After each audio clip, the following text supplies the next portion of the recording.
tantôt pour vous le rappeler, qu'en transformant les salles de classe, toujours dans le but de faire développer chez nos élèves des compétences transférables que les élèves vont pouvoir transférer vers des situations, toutes situations possibles dans un avenir vraiment inconnu, vers des postes de travail, un monde de travail qui est vraiment incertain, inconnu dans le sens que la moitié des postes qui vont exister pour nos jeunes enfants aujourd'hui n'existent pas aujourd'hui. Donc, les enfants dans le futur vont aboutir dans des postes et dans des euh, milieux de travail qui n'existent pas en 2022. Donc, c'est vraiment un avenir inconnu, incertain. Donc, en développant des compétences transférables plutôt que de tout simplement donner des connaissances à nos élèves, parce que les connaissances, on le sait très bien en 2022, euh, on peut trouver la moitié ou peut-être plus que la moitié. Presque toutes les connaissances qu'on livrait dans le passé, on peut les trouver sur Google de nos jours. On peut les trouver à l'Internet. Donc, on veut s'assurer de développer des compétences et on va passer à travers de spécifiquement lesquelles tantôt chez nos élèves. En, euh, Ce que je vous propose, c'est en suivant 4 règles d'or d'une salle de classe innovante au 21e siècle et en gardant toujours en tête 4 métaphores des espaces d'apprentissage et ceux-ci selon David Thornburg. Donc, j'ai ici derrière moi, c'est peut-être un peu loin pour la caméra, mais j'ai son livre de Campfire to the Holodeck derrière moi. C'est vraiment un livre qui m'inspire beaucoup dans mon travail depuis 2016, quand j'ai commencé dans mon poste tactique, et puis qui a inspiré beaucoup, beaucoup, vous allez voir, la transformation de nos classes innovantes au Conseil scolaire catholique Nouvel-An. Donc, finalement, vous allez, pendant cet atelier, faire la planification de vos propres transformations. Donc, planifier une transformation de salle de classe. Puis ça va vraiment, j'espère, vous présenter des outils et une méthode pour pouvoir accompagner les enseignants et les enseignantes de votre propre conseil scolaire. Donc, ici, on va commencer avec une petite analyse. Donc, je vais vous envoyer vers un Jamboard. Donc, ceux et celles qui n'ont jamais utilisé Jamboard, c'est un mur collaboratif ou un tableau collaboratif.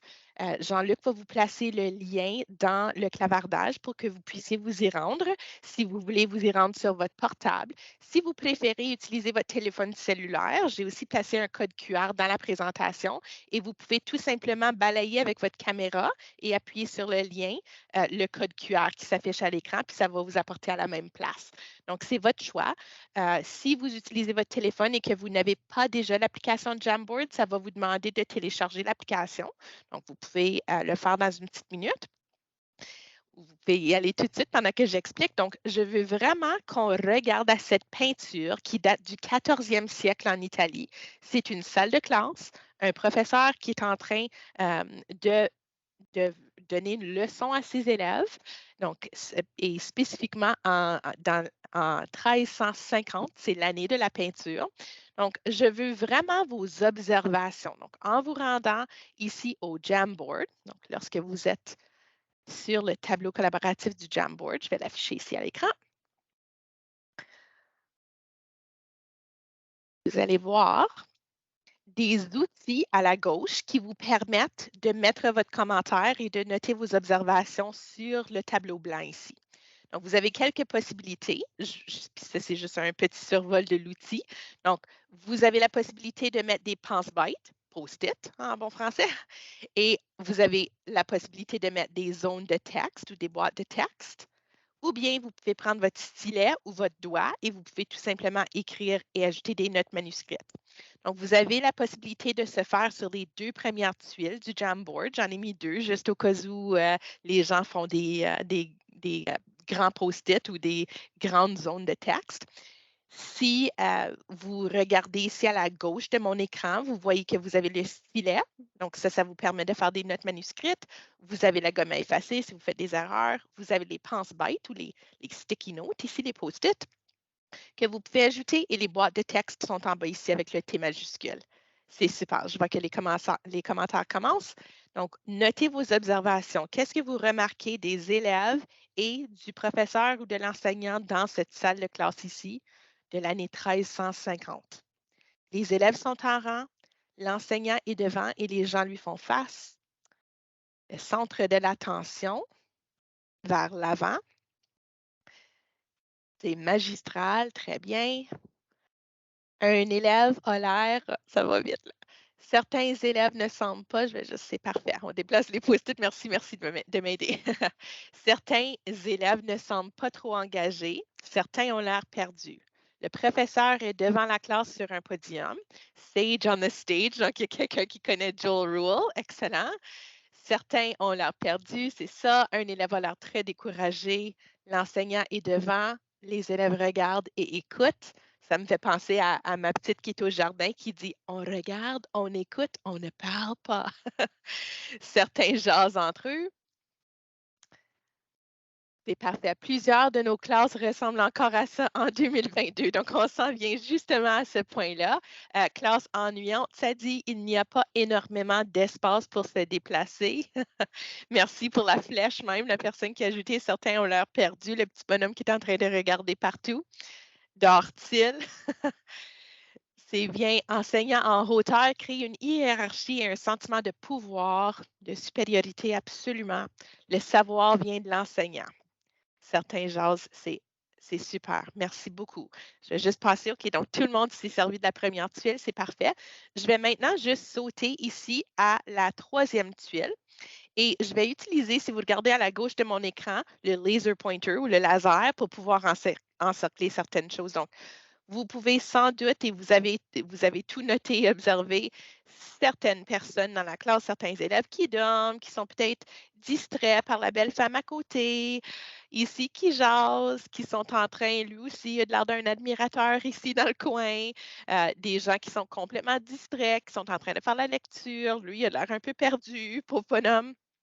Professeur qui, comme vous avez dit, est plus haut. On a un air de supériorité ici et c'est définitivement le livreur du savoir. Donc, il est en train de prendre des connaissances de son livre. C'est un lecture, c'est le style lecture où est-ce qu'on donne l'information et j'imagine à la toute fin de tout ça, il y a un test papier-crayon parce que les élèves vont régurgiter ce qui a été transmis ou reçu en salle de classe. Donc, ma question pour vous maintenant, si je reviens à la présentation, serait la suivante. Les classes ont-elles changé depuis 672 ans?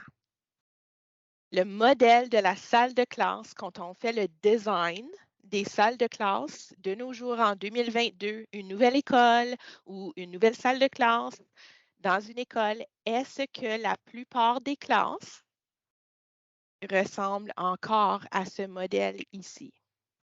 Donc, pour vos réponses, vous pouvez tout simplement noter rapidement dans le chat. Donc, vous pouvez juste dans le clavardage de la rencontre, noter très rapidement, est-ce que les classes ont changé depuis ce temps? Donc, on parle depuis presque 700 années. La plupart, oui, les rangs d'oignons existent encore. Plusieurs classes ont changé, mais certaines, non, absolument. Oui, très bon point, Chantal. On revoit cela énormément, surtout après la pandémie. On est retourné à ce qu'on connaissait, puis c'était la possibilité de pouvoir garder la distance aussi entre les élèves. On aurait mis nos élèves en randonnion et plusieurs n'ont pas changé. Donc, c'est justement la raison d'être de cette présentation aujourd'hui, c'est de vous fournir les outils, de vous montrer vraiment le modèle qu'on utilise chez nous. Mireille, donc encore cette philosophie de Sage on the Stage. Donc, cette référence-là à Sage on the Stage, quand j'ai dit qu'il y avait quelqu'un qui connaissait Joel Rule, si jamais vous avez la possibilité d'écouter son TED Talk, je pourrais vous mettre le lien dans le chat tantôt. C'est quelqu'un qui, lui aussi, m'inspire beaucoup. Il explique que dans une classe du 21e siècle, on doit éviter d'être the sage on the stage et devenir plutôt the guide on the side. Donc, c'est le grand but comme quand on parle du rôle de l'enseignant. Oui, exactement, Marc-André, c'est parfait. Donc, plus de changements à l'élémentaire qu'au secondaire, absolument. Et je viens de ce monde-là, j'ai fait une décennie au secondaire, c'est absolument vrai. Donc, je vous propose de garder en tête le Cat ici. Et je vous donne le visuel de chocolat Kit Kat pour vraiment garder ça en tête. Les 4 règles d'or, premièrement, de l'apprentissage au 21e siècle. Premièrement, l'enseignement devrait être centré sur l'élève et non le prof. Donc, c'est l'élève qui devrait être au centre de l'apprentissage et de l'enseignement et non pas le livreur du savoir, l'enseignant. Puis c'est très difficile pour certains d'accepter cela. L'éducation devrait être presque en tout temps collaborative. Numéro 3, tout apprentissage devrait avoir du contexte. Et numéro 4, les écoles devraient être intégrées à la société, voulant dire que des liens devraient en tout temps être établis avec la communauté, avec la vraie vie, avec le vécu de l'élève, avec la société. Ensuite, les 4 métaphores des types d'espaces d'apprentissage. Donc, ceci encore une fois selon David Thornburg dans son livre From the Campfire to the Holodeck. On vous propose les 4 espaces suivants. La caverne pour commencer. Chaque espace d'apprentissage, puis ça pourrait être un laboratoire STEAM, un makerspace, une salle de classe, une bibliothèque innovante, carrefour d'innovation, donc n'importe quel espace ou environnement d'apprentissage. Pour commencer votre transformation, on vous propose les 4 espaces suivants. Caverne, donc un endroit calme et silencieux, un espace privé ou semi-privé qui favorise la pratique réflexive, un endroit où l'apprenant peut accomplir ses tâches individuelles et ou une lecture personnelle ou individuelle. C'est une zone de confort et de l'apprentissage individuel. La classe devrait aussi avoir des espaces feu de camp. Donc, feu de camp, c'est ton enseignement formel, traditionnel. Ça peut être l'enseignement magistral, où est-ce qu'on est en grand groupe, une personne enseigne ou donne quelque chose, donne une connaissance ou enseigne un concept et les autres apprennent et reçoivent. Donc, feu de camp, c'est style traditionnel. Pensez bâton de la parole, une personne a le bâton de la parole et enseigne aux autres. La plupart du temps, ça va être l'enseignant, mais n'hésitez pas, comme dans cette photo ici, par exprès, j'ai choisi cette image ici pour vous montrer que ça peut être un mini-prof dans la classe et à l'élémentaire et au secondaire. Ça peut absolument être un élève. Enseignement magistral en direct, donc direct instruction, c'est souvent ce que vous allez entendre dans les ressources anglophones. Ça a quand même sa place en 2022, direct instruction, mais ce n'est pas le plus gros. Et c'est la zone d'apprentissage en commun. Vous avez ensuite l'abreuvoir, le water cooler ou le watering hole. Donc, vous pouvez vous imaginer des animaux. Moi, je préfère l'image de ici, l'abreuvoir ou le water cooler versus le watering hole avec des animaux qui boivent. Mais l'idée, c'est pareil, que c'est la place où est-ce que les gens viennent pour socialiser autour d'un water cooler ou le watering hole, où est-ce qu'ils se rencontrent, puis par les communications sociales, par les échanges, apprennent. Donc, ils discutent de leurs apprentissages. Donc, c'est l'espace vraiment qui est la zone sociale de l'apprentissage collaboratif, donc où les apprenants discutent de leurs apprentissages, collaborent afin d'apprendre, puis on appelle ça l'espace collabo-réflexif. Donc, vous pouvez voir ici que les gens sont ensemble en discussion et vous pouvez vous imaginer que l'enseignant ou l'enseignante est à quelque part dans cette classe-là en train de faciliter les apprentissages, mais n'est pas au centre de l'apprentissage. Et finalement, la vie, l'espace de la vie. On appelle ça dans certaines ressources la fenêtre sur le monde. C'est de faire des liens concrets avec le vécu de l'élève, avec la vraie vie, avec la construction de quelque chose. C'est la mise en application. Donc, la mise en application des apprentissages se fait ici, dans ces espaces ici. C'est un espace qui met en évidence les transferts possibles des concepts à l'étude vers la vraie vie. C'est l'espace qui permet à l'apprenant de vivre des situations, d'apprentissage authentique et de faire quelque chose en apprenant. Donc, les élèves qui sont plus kinesthésiques, hands-on, vont absolument briller dans ces espaces ici et c'est la zone de l'apprentissage en action. Donc, 4. Les 4 règles d'or de l'apprentissage au 21e siècle, les 4 métaphores des espaces d'apprentissage. Donc, petite révision ici avant que je vous demande de faire une petite mise en application. Donc, règle d'or de l'apprentissage au 21e siècle. Tous ces espaces-là vont vous permettre de vous assurer que l'enseignement soit centré sur l'élève, que l'éducation soit collaborative, que tout apprentissage ait du contexte et que les écoles soient intégrées à la société puis à la communauté. Donc, les espaces vous permettent de suivre ces règles d'or-là. Mise en application. Donc, gardez vos chocolats en tête, votre 4-4. Avec l'outil de votre choix, vous allez concevoir une salle de classe moderne qui exploite justement les 4 métaphores des types d'apprentissage de Thornburg. N'oubliez pas les 4 règles d'or d'un environnement d'apprentissage au 21e siècle et vous avez le lien vers le PDF si jamais vous devez vous y référer. Mais pour les prochaines 10 minutes, c'est pas long, je le sais, mais je voulais absolument vous donner la chance de goûter un petit peu à l'application de ces concepts-là en faisant un design d'une salle de classe. Vous pouvez vous lancer soit dans le site classroomdesigner.com. Donc, peut-être, Jean-Luc, si possible, est-ce que tu pourrais peut-être ajouter le lien au clavardage, classroomdesigner.com. Et gratuitement, vous pouvez créer un modèle 2D qui ressemble à ça ici en bas. D'une salle de classe de rêve ou d'une salle de classe que vous aimeriez voir dans vos écoles. Donc, ça, c'est un outil, encore une fois, j'ai tenté tout au long de l'atelier, je vais vous donner des outils qui vont vous servir dans vos accompagnements aussi.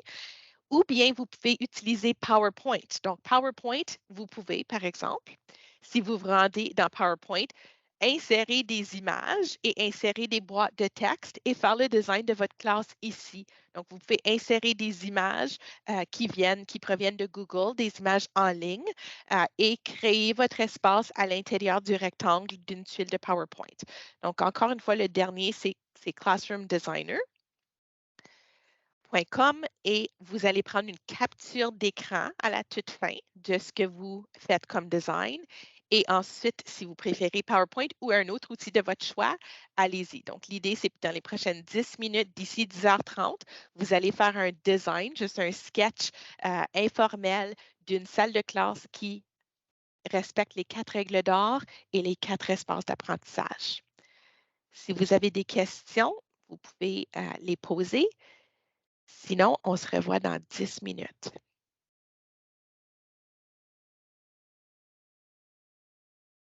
OK. Il est 10h30, on va revenir dans la grande salle.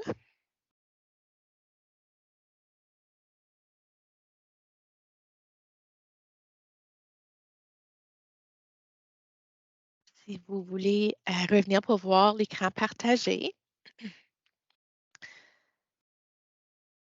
j'espère que ça va vous rassurer un petit peu que ce design ici que j'ai fait dans PowerPoint, sachez que je n'ai pas fait ça dans 10 minutes, que ça m'a pris des heures quand je faisais mon spécialiste en intégration des technologies pour faire ce design ici dans PowerPoint de la salle de classe qui intégrait vraiment, c'était juste les règles d'or d'une salle de classe au 21e siècle. On n'a pas parlé dans ce cours-là des espaces d'apprentissage, mais je les ai intégrés quand même.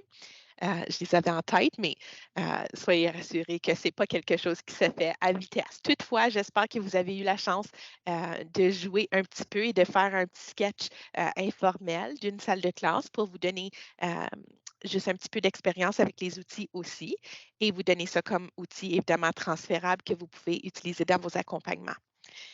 Donc, je voudrais maintenant, donc je vais demander à Jean-Luc ici, il va encore une fois nous ajouter des liens dans le clavardage pour des salles, on va les appeler des salles breakout. Je ne vous enverrai pas automatiquement dans les salles, mais Jean-Luc va vous placer des liens vers les salles de dérivation, les breakout rooms que vous allez rejoindre. Je vais afficher la liste des participants et je vais vous nommer. Donc, vous allez savoir quel lien choisir selon votre partenaire et le numéro de groupe que je vous assigne. Donc, vous avez 2 liens à appuyer dessus. Le lien Jamboard, c'est le même lien que tantôt. Donc, si c'est encore ouvert dans votre navigateur, vous retournez au même Jamboard, mais commencez à la tuile 4. C'est une tuile vide. Et une fois dans votre salle breakout, vous allez tout simplement présenter à votre partenaire, donc vous allez, ou à vos partenaires, on va tenter de faire des groupes de 3. Peter Liljedahl, qui est un grand pédagogue et chercheur, nous dit que ça devrait toujours être des groupes aléatoires de 3 pour assurer une bonne collaboration et communication dans les groupes et le développement des compétences chez nos élèves. Donc, on va, à la Peter Liljedahl, faire des groupes de 3 pour vraiment C'est ça, faciliter les partages. Donc, salle de dérivation que Jean-Luc vous affiche tout de suite. Euh, Groupe 1, je vais vous nommer ici. Annick Ménard, Ashley, Chantal Lafontaine. Donc, Annick Ménard, Ashley Campagna ou Campagna et Chantal Lafontaine, groupe 1. Lorsque vous arrivez dans votre groupe, vous allez cliquer sur le lien du Jamboard et vous allez choisir une tuile et mettre la capture d'écran de vos 3 salles de classe sur la tuile vide. Donc, vous allez décider quelle tuile que vous voulez, puis vous pouvez tout de suite commencer par un post-it peut-être qui identifie votre groupe. Donc, groupe 1, allez décider quelle tuile que vous voulez. Ça peut être n'importe quelle tuile de 4 à 20. Allez identifier votre tuile et mettez vos 3 captures d'écran et ensuite discuter. Donc, discuter de qu'est-ce que vous avez placé, qu'est-ce que vous auriez aimé peut-être placer si vous avez manqué de temps. Donc, la discussion peut commencer dès maintenant. Annick, Ashley, Chantal, vous pouvez appuyer sur le lien de groupe 1. Christine, Evelyne et Julie Leblanc, vous pouvez appuyer sur le lien groupe 2. Marie-Ève Grenier, Mélanie Lalonde, Mireille Ménard, groupe 3. Monique Jaudoin, Nathalie Robert, Céline Plante, groupe 4. Richard Filion, Sandra S. et Sarah Wallette, groupe 5. Stéphane Lachance, Tina Baudry et Jean-Luc, si tu veux rejoindre ce groupe-là, tu es le bienvenu, groupe 6. Donc, sinon, Stéphane et Tina, vous pouvez être un petit groupe de 2 et vous rendre dans le groupe 6 et dans le Jamboard pour afficher vos captures d'écran ou insérer vos images si vous avez choisi des images.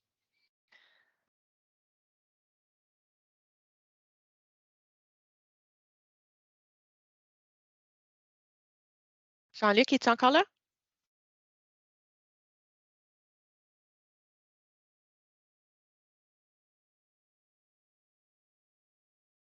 Je suis ici. Je vais utiliser ton truc, puis je vais aller mettre un post-it qui dit OK, de revenir dans excellent. la grande salle dans 5 minutes. Excellent. Je m'en C'est beau. allais dans la salle 6. C'est parfait. Je te vois là. Bien, je te vois là, en forme post-it. OK.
Stéphane, Jean-Luc et Tina, vous avez fait ça vite? En fait, on n'a pas fini. Je pense quelqu'un nous a dit qu'il fallait revenir. Ah, c'est moi, j'ai noté 10h40, là, c'est ça. OK. Parce que moi, j'ai pas été C'est capable de. parfait. Jean-Luc est toujours à temps. On écoute toujours les Je m'en directives, doutais les pas. plus vieux de famille. Hein? Stéphane, tu n'as pas réussi J'ai une capture d'écran, mais j'ai pas réussi à la à l'insérer sur sauvegarder, la tuile? à l'insérer, ouais. À la sauvegarder comme une image, là. J'ai juste pris une capture d'écran de.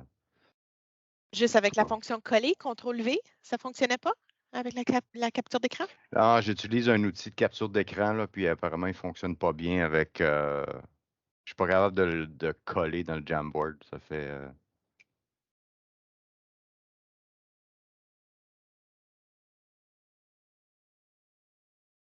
Veux-tu tenter de me l'envoyer par le clavardage ici? Puis je peux voir si ça colle dans le clavardage. Je ne sais pas si l'image. Je vais juste m'assurer là, que j'ai encore la bonne chose collée, copiée. Non. Là, j'avais le lien de. Je reviens. Je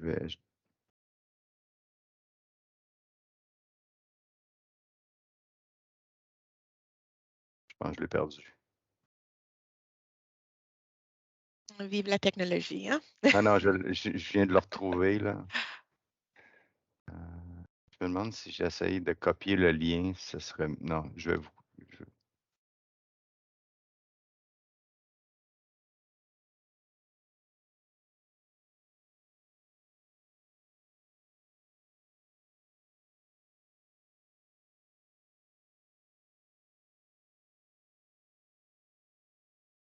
Je l'ai mis dans le clavardage.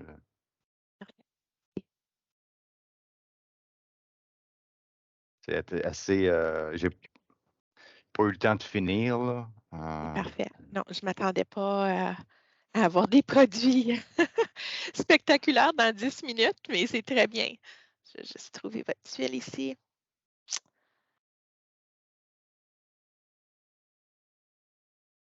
Voilà.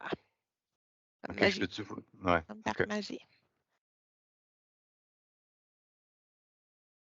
Je l'ai inséré sur la tuile de votre groupe. Les gens commencent à revenir.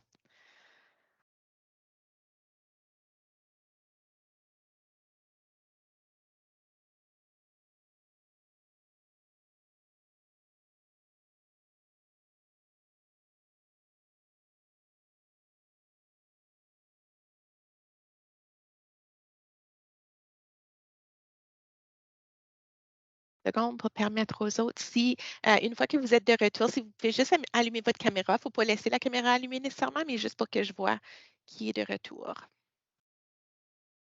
J'en vois quand même quelques-uns, bien quelques-unes qui sont en attente. Merci beaucoup.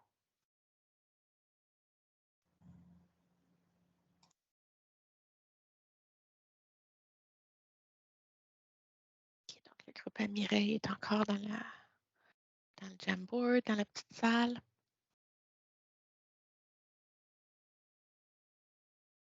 Mireille, est-ce que Monique est avec toi? Monique, je veux dire, est-ce que Mireille est avec toi? Toi, tu étais avec Mélanie et Marie-Ève.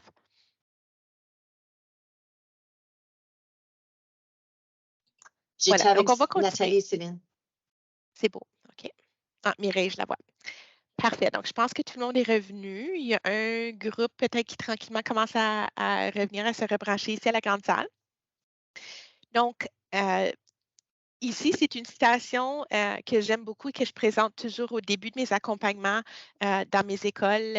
Nous, au Nouvel An, on adopte pré-pandémie et maintenant on retourne vers ce modèle-là finalement.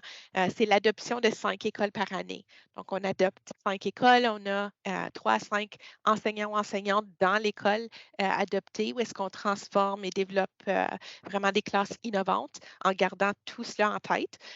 Et centrale à cette transformation-là, c'est l'idée que quand une fleur ne fleurit pas, on corrige l'environnement dans lequel elle est cultivée et non la fleur. Donc, de garder en tête qu'il y a toujours, avec l'ancien modèle de salle de classe, des élèves qui ne réussiront pas avec ce vieux modèle-là. Donc, toujours en vue, comme j'ai dit au début, puis ça, c'est juste un survol rapido. Je ne passerai pas beaucoup de temps là-dessus, mais les compétences transférables, c'est tellement important. Ça, ici, c'est la documentation ou la ressource du MEO, donc du ministère de l'Éducation, qui présente vraiment la définition des compétences transférables de chacune. Si vous vous rendez au site, vous avez le lien dans la présentation, la définition de chacune des 7. Puis, il y a plusieurs ressources qui s'en viennent aussi, juste pour que tout le monde soit au courant qu'il y a des activités, des ressources, des belles choses en développement. Et l'équipe tactique, c'est un des groupes qui, justement, est en train de développer des belles choses en lien avec les compétences transférables. Donc, vous pouvez juste garder ça en tête qu'il y a des belles choses qui s'en viennent, mais point de départ, c'est ce lien-là que je vous ai placé pour les 7 compétences transférables. Ensuite, la recette magique, encore une fois, ça c'est quelque chose que je présente toujours aux enseignants et enseignantes que j'accompagne. C'est la recette magique TIC et non pas technologie de l'information et des communications, mais plutôt transformation, innovation et développement des compétences transférables. Donc, la recette magique TIC, c'est de combiner tous ces ingrédients pour créer un environnement qui favorise le développement des compétences transférables et, très important, l'épanouissement de chaque élève dans notre classe. Donc, l'environnement d'apprentissage, la bulle bleue, c'est évidemment c'est ce que je présente aujourd'hui, mais les pratiques pédagogiques, la transformation de ces dernières, c'est tellement important.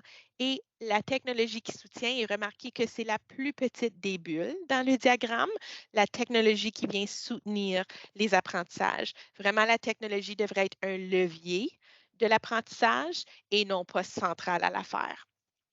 Donc, une classe du 21e siècle, ça ne veut pas dire qu'il y a toujours des technologies entre les mains des élèves. Donc, ici, je vais vous donner rapidement des exemples de chacun des espaces, juste avant de vous partager les ressources d'appui. Donc, une image vaut 1000 mots. Donc, vous allez voir ici des exemples avec et sans technologie de chacun des espaces. Donc, les cavernes.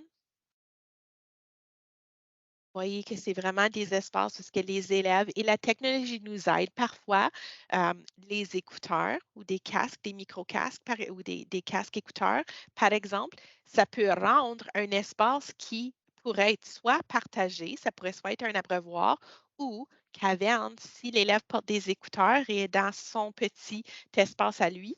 Ça peut être les deux. Même chose avec un petit divan. Donc, souvent, c'est multifonctionnel quand on achète des meubles ou quand on décide de réaménager avec certains morceaux, ça répond à plusieurs besoins, à différents espaces qu'on veut développer. D'autres exemples de cavernes ici. Donc, vous voyez vraiment ici des classes flexibles et des choix de différents meubles, différentes chaises, différentes tables. Des abreuvoirs maintenant, donc c'est les lieux, encore une fois, les espaces collaboratifs, collabo-réflexifs.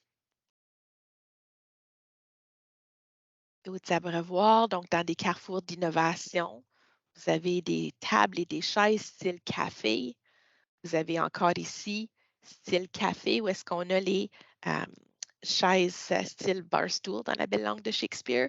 Donc, on a des barstools qui permettent aux élèves de travailler ensemble, de collaborer. Évidemment, les tables rondes, c'est parfait pour plusieurs choses, mais entre autres les abreuvoirs. Vous voyez ici d'autres exemples. Les tables de découverte. Juste le placement, ça ne prend pas des gros argents ou des achats incroyables. Souvent, c'est juste de placer d'une certaine façon les tables et les pupitres et les chaises que nous avons déjà pour permettre ces espaces-là. Feu de camp. Donc, vous voyez que c'est quand même important de faire cet enseignement direct-là de temps en temps, mais c'est de trouver des façons de le faire différemment afin de respecter les règles d'or. La vie, donc la mise en application dans plusieurs différents contextes, laboratoire de sciences au secondaire, la robotique, n'importe quel projet qui permet à l'élève de vraiment vivre et faire avec ses apprentissages. Donc, encore une fois, mise en application, découverte, projet. et tous. Donc, vous voyez ici des salles de classe en entier où est-ce que ça se vit avec des pupitres, avec des tables, avec l'aménagement flexible dans ces classes-là. Je dis toujours que les classes de maternelle jardin, ce sont nos meilleurs exemples parce que déjà, ces classes-là étaient le design de ces classes-là répondait déjà à nos besoins. Donc, si on se base là-dessus, même au secondaire, puis souvent, ça, c'est les classes les plus, encore une fois, dans la belle langue de Shakespeare, Pinterest-worthy, parce que ces classes-là, il y a tellement de couleurs dans ces classes-là, mais les plus vieux, je sais que mes élèves au secondaire adoraient autant la couleur et les belles choses que les enfants de 3 et 4 et 5 ans. Donc, j'arrive à la fin de la présentation. Je vous ai placé des ressources d'appui pour aller plus loin. Donc, vous avez des vidéos pour les classes flexibles de David Thornburg, une présentation de la salle de classe en évolution de David Thornburg encore. Et je veux vous remercier pour votre participation active. C'est vraiment votre participation qui rend ces ateliers-là encore plus profitables et je l'apprécie tellement, tellement, tellement. Merci pour vos échanges en petits groupes. Et puis, j'espère bien que ce que vous avez vu et vécu aujourd'hui, j'ai vraiment tenté, bien qu'on soit en virtuel, je ne sais pas si vous avez remarqué, mais j'ai tenté de vous faire vivre quand même les 4 métaphores par les activités que vous avez vécues aujourd'hui. Donc, c'est possible en virtuel. Ce n'est pas autant le fun en virtuel ou autant aussi agréable en virtuel qu'en présentiel, mais c'est quand même possible d'être créative ou créatif et de faire vivre ça. Donc, Jean-Luc va vous placer un lien vers le formulaire de rétroaction dans le chat. Vous avez les prochaines minutes pour le remplir. Je crois que, si je ne me trompe pas, à 11 heures, est-ce qu'il y a des ateliers ou il y a une pause avant les ateliers de midi, n'est-ce pas? Parfait. C'est ça, c'est le dîner. Donc, c'est ça. Vous avez, ça va prendre juste un petit 2 minutes pour remplir le sondage et ensuite, je vous souhaite bon appétit à tout le monde. Les réponses dans le cours sondage, ça me permet vraiment de devenir une meilleure formatrice. Donc, je vous remercie à l'avance pour cela. Et je vais juste, pendant que vous cliquez là-dessus, vous montrer ici dans le PowerPoint. Je vais apporter la version du PowerPoint qui n'est pas en mode présentation, ici sur le deuxième écran pour vous montrer juste comment exporter les visuels si vous le souhaitez. Donc, encore une fois, pour vous permettre d'utiliser ces visuels ici dans vos accompagnements. Si vous voulez, par exemple, sauvegarder juste les visuels, ici les affiches, si vous voulez imprimer ou partager des affiches en format image de nos 4 espaces ici. C'est des visuels que j'ai créés, donc vous pouvez vous sentir 100% à l'aise de prendre ces visuels-là et de les utiliser dans vos accompagnements. Donc, ici, vous pouvez cliquer sur une ou plusieurs diapos. Je vais en sélectionner plusieurs et, excusez, oh, voilà. Parce que j'ai débranché mon clavier, j'essayais d'utiliser le clavier Bluetooth là.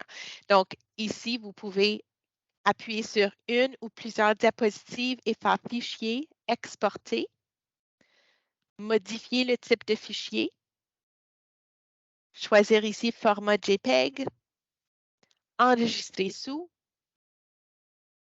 et ça va vous permettre de sauvegarder les images en format JPEG. Puis ça va vous demander, est-ce que vous voulez sauvegarder toutes les diapositives ou juste celles que tu as sélectionnées?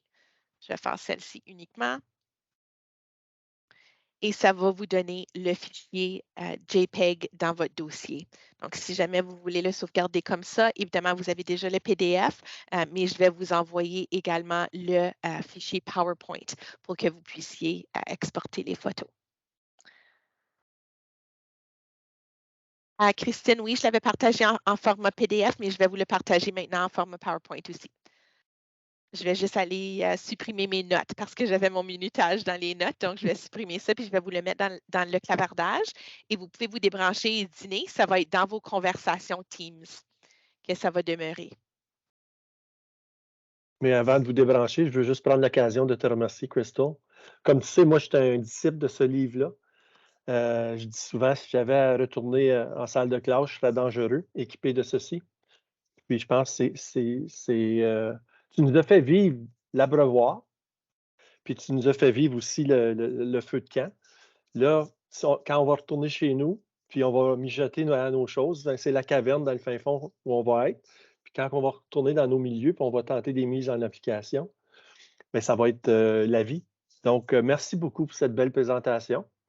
Puis c'est ça, comme Crystal disait, c'est l'heure pour dîner. Puis ensuite, à midi, on a une conférence. Puis je vous souhaite une bonne continuité du colloque TAC 2022. Et moi aussi, on va certainement se croiser dans les autres ateliers. J'ai Oui. l'occasion de devenir participante maintenant. Yeah! Le soulagement total. Absolument, absolument. 11h moins Toujours. 5. J'espère que Moi, ça a c'est été 3 heures. profitable pour tout le monde. Oui, toi, c'est à 3 heures. J'y pense encore. C'est bon. Oui, et Avec bonne chance à l'enregistrement. mes collègues provinciales